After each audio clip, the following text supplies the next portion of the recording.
আসসালামু আলাইকুম। আসলে কি কমু যে কথা আছে, সারা বছর করে চুরি আর এই রমজান মাস আইলে করে ডাকাতি হচ্ছে এক মাস, বুঝছেন? করার কিছু নাই। এর কপালে বাংলাদেশ যতদিন মানুষ আছে ততদিন এই অবস্থা হবে। তা ডাকাতির যে একটা অবস্থা, তার তো লিমিট আছে। আপনারা দেখায় কি ডাকাতি অবস্থা, এই যে এই ক্যামেরা এইদিকে ধরে 4টা লেবু, 2 আলি কলা, আধা কেজি খেজুর,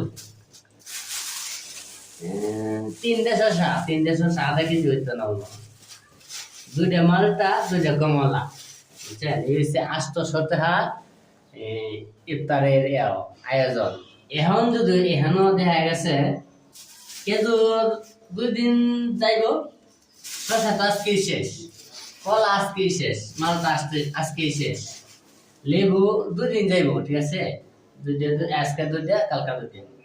এই যদি হয় অবস্থা, তাহলে কি করবো?